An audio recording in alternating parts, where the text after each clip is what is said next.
દામો કુંડ આવી ગયો છે. પેલા ભાઈ સામે ઊભા છે તેને કહે કે અહીંથી આગા દૂર ખસી અમારી રાજમાતાને અહીંયા સ્નાન કરવું છે. હા આમ એક બાજુ રે. હા અમારે રાજમાતાને સ્નાન કરવાનું છે. સ્નાન કરવું છે. સંઘ ક્યાંનો છે? સંઘ પાટણનો છે. પાટણનો સંઘ છે. હા સ્નાન કરવાની કોઈ મનાઈ નથી, પણ તમારે ટકા લેખે દાન આપવું પડશે. ટકા લેખે દાન? હા તો તું જાણસ હા આ સંઘની અંદર કોણ બિરાજમાન છે? કોણ છે? પાટણપતિ મહારાજ એમના માતુશ્રી છે. અરે પાટણપતિ મુહૂર્તના માતુશ્રી હોય તો શું છે? અરે ગમે તે હોય, ટકા લેખે દાન આપવું પડશે, ત્યાર પછી સ્નાન કરવા મળશે. હે ગુરગુર ગાંધી, હા હું કોણ છું તને ખબર છે? કોણ છો? અરે હું પાટણપતિની રાજમાતા છું. તારે દાન જોતું હોય તો મારા 500 જણાનું દાન આપી દે. અને હું રાજમાતા છું, દાન તો હું મારું નહીં જ આપું. અરે ગમે તે હોય, રાજા હોય કે રંગ હોય, કાયદો તે કાયદો, ટકા લેખે દાન આપવું પડશે. કોઈ રીતે માનતો જ નથી. ભાઈ ગુરગુર ગાંધી, હા. એ તને કહું છું, હે હા હું દાન તારે જોતું હોય તો બધાનું આપીશ, પણ મારું દાન તો હું નહીં જ આપું. અરે તો વિધવા બધી સુહાગણ બનો. અરે થોડો પેલો રાજ્યાસના નામનો. વિધવા બનીને સુહાગણ બનું. જી હા. તો તારા રાજ્યાસને કહી દેજે હવે તૈયારી રાખે. 9 દિવસમાં જો તારા જૂનાગઢમાં આ રાજ્યાસનું નામ ન ખતમ કરી નાખો તો હું બિના દે નહીં. અરે હમણાં કહી દઉં. ઈ હું વળી. તૈયારીમાં રહેજા ગુરગુર ગાંધી. હમણાં કહી દઉં. ઈ હું વળી. હમણાં જ આવું છું. અરે ભાઈ, કઈ કે પ્રધાનજીને મોકલે છે દાનવોને કાંઠે. તેનો શું સમાચાર? પ્રધાનજી હા હા મહારાજ. કઈ કે આજે દાનવોને કાંઠે શા સમાચાર? મહારાજ સમાચાર તો એક જ કે પાટણપતિ મુહૂર્ત સોલંકી તેમણે આ માતોશ્રી દામોકુંડમાં સ્નાન કરવા આવ્યા. હો પછી શું બન્યું? મેં ટકા લેખે દાન મળ્યું. બરાબર છે પ્રધાન. મેં કીધું કારણ કે આ તો રાજા કાયદા ને ન્યાય. ગમે તે હોય ટકા હિસાબે દાન આપવું જ પડે. પછી મહારાજ ટકા લેખે દાન મળ્યું તો કે મારા તમામ સૈનિકોનું દાન આપું, મારું દાન તને નહીં આપું. કારણ હા. હે તો રાજમાતા છેનું દાન આપવાની ના કહેતા હો તો સાંભળ પ્રધાન, કારણ કે કોઈનું ડબલ દાન લેવાય નહીં, કોઈનું દાન મુકાય નહીં. પછી શું બન્યું? પછી મેં એને કીધું કે વિધવા નથી સુહાગણ બનો. અરે થોડો પેલો રાજ્યાસના. ઓ પ્રધાન, હા કારણ કે આ તો રાણા કાયદા છે. અરે કોઈની તાકાત કે જૂનાગઢના રાણા કાયદાને તોડે. અરે કાયદા તોડવા હોય તમારે એક રાજના, જો કાયદા તોડવા હોય રાજના તો વિધવા બનીને સુહાગણ બનો, જૂના બનો રાજ્યાસ. પછી પણ એટલું જ નહીં મહારાજ, પણ જાતા જાતા મૂળના સોલંકીના માતુશ્રી કહેતા ગયા શું? કે સતરને જે મારો મુહૂર્ત તમારા જૂનાગઢ ઉપર નગરના ઊંધ આવવાની. અરે પ્રધાન, જા હોય તો જ મુરરાજના આવતા.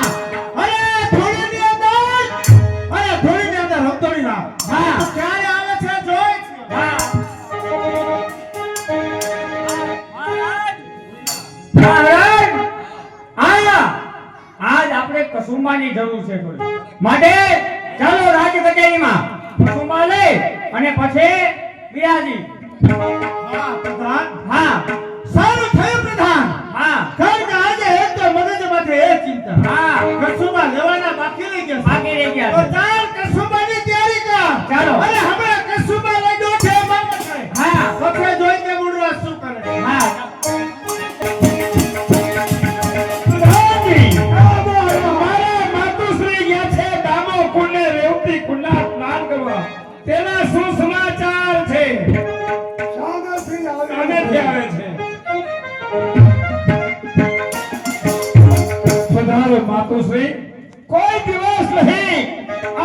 ચહેરો ઉદાસ ન હોય. અને આજે ઉદાસ શું કોઈએ તમારું અપમાન કર્યું છે? ધુરાજ, અમે દામોકુંડ નાવા ગયા ત્યાં દી વ્યાસના સૈનિકોએ મારું ઘોર અપમાન શું કર્યું. કીધું? મારું- જૂનાગઢના મહારાજના પ્રધાનજીએ ઘોર અપમાન. હા, ઘોર અપમાન કર્યું અને પાછું કીધું કે વિધવા મટી બનો સુહાગણ અને ચૂડલો કરો દી વ્યાસના નામ. સમજાઈ ગયું કે દામોકુંડને રેવતી કુંડને સ્નાન કરવા હોય તો ટકા લખે દાન આપવું પડે. અને જો ટકા લખે દાન ના આપવું હોય તો વિધવા મટી સુહાગણ બનો. ચૂડો ફેરો રાજ યાસના નામનો તો મારી માતુશ્રીનું હળહળ અપમાન. અપમાન થયું છે. માતુશ્રી પછી શું થયું? પછી શું? મેં કહી દીધા તેના સૈનિકને કહી દીધું છે કે તું તારી તૈયારીમાં રહેજે. સમજાઈ ગયું માતુશ્રી. તમારા સાહસ પ્રતિજ્ઞા લઈને આવ્યા છો. હા. આજથી 17મે દિવસે 17મા જો મારો મૂળરાજ જૂનાગઢ ઉપર ચડાઈ કરીને આવે હા, મૂળરાજ. અને 999 નગારા ઊંધા ન વળે તો મૂળરાજ સોલંકીની માતુશ્રી નહીં. ભાઈજી, ચાલો તૈયારી કરો માતુશ્રી.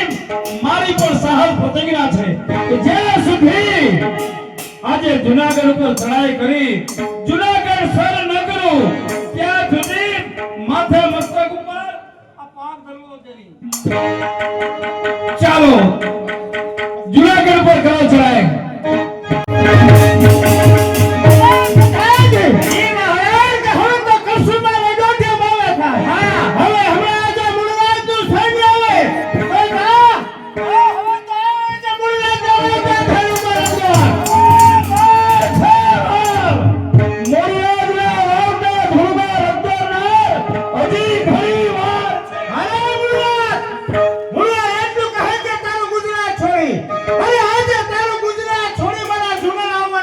પૂછ તારા પ્રધાનને કે મારો ગુજરાત છોડી જૂનાગઢ સુધી આવવાનું કારણ કે મારી માતુશ્રીનું કહેલું અપમાન તો એ જ કે ટકા લખે દાન જો આપવું તો ભલે વિધવા મટી સુહાગણ બનો. રાજ યાસના નામનો છોડીને ચાંદલો ધારણ કરો. આ તો મૂળરાજ સોલંકીની માતુશ્રીનો અપમાન. અરે મુરલીધર, તને ખ્યાલ ન હોય કારણ કે આ તો રાણા કાયદા છે. અરે આ જગ્યાએ તારા માતુશ્રી છે. અરે ખુદ જો રાણીમાં હોય તો રાણા કાયદાને માન આપવું તો પડે. સાંભળના, આજે હું ઈ કાયદો તોડવા માંગુ છું. અરે કોની તાકાત કે રાણા કાયદા તોડે છે? હવે જો જૂનાગઢના મહારાજ આ તો મૂળરાજ સોલંકી છે. આજે હું તારો કાયદો તોડવા માંગુ. અરે ખામોશ! બકબક કરવા વાળા આજે આગળ વધી ક્યાં જાય છે? તારી જિંદગીનો વાયદો હમણાં આજે પૂરો થાય છે. પછી તારી મોઢે ધરેલી મૂછ ઈ મૂછમાં પાણી નથી.